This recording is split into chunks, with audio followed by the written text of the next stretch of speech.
paye 2 fois pour tout actuellement. C'est vrai, là. On paye 2 fois pour tout. On paye pour 2 ministères de la Santé, 2 ministères de l'Environnement, 2 ministères de l'Agriculture, 2 ministères des Transports, 2 ministères de toutes.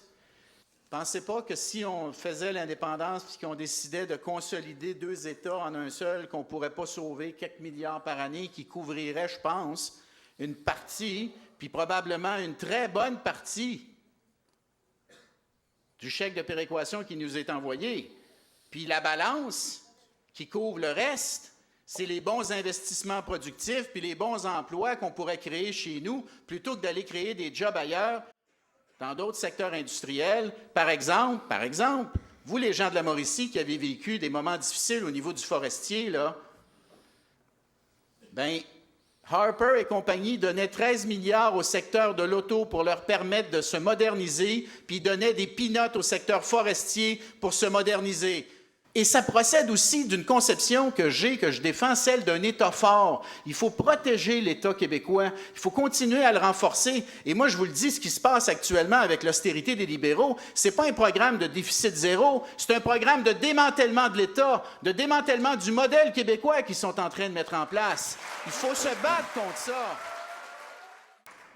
Le choix devant lequel on est placé comme Québécois, c'est province ou pays. Moi, je n'accepterai jamais que le Québec est une province comme les autres. Je n'accepterai jamais qu'on est juste une province sur 10. On n'est pas une province, on est une nation.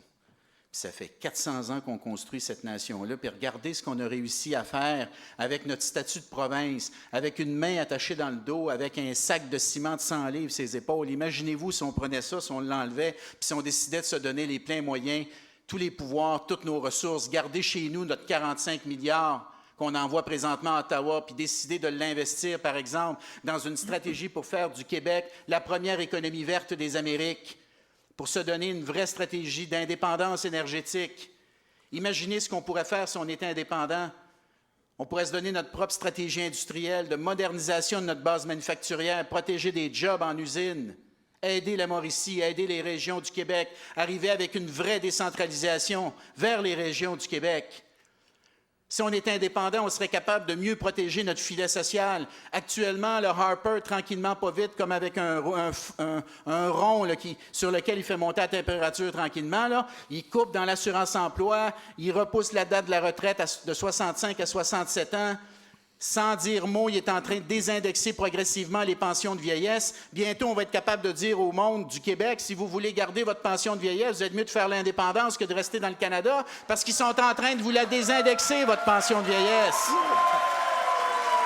Si on faisait l'indépendance, on pourrait se débarrasser du lieutenant-gouverneur, du gouverneur général, de la monarchie, du Sénat. Hein? Si on était indépendant, on pourrait se donner un projet de société qui nous rassemble, qui nous ressemble. Un pays québécois, fort, fier, à nous. Plutôt que d'être 23 % dans le pays de quelqu'un d'autre, on serait 100 % dans notre propre pays. Merci, vive l'indépendance, tout le monde! Si vous, rendu aux élections, vous cherchez quelqu'un capable de nous faire gagner, si vous cherchez quelqu'un capable de communiquer avec les Québécois, capable de les persuader, d'aller chercher l'appui d'une majorité, une majorité sur des enjeux parfois difficiles.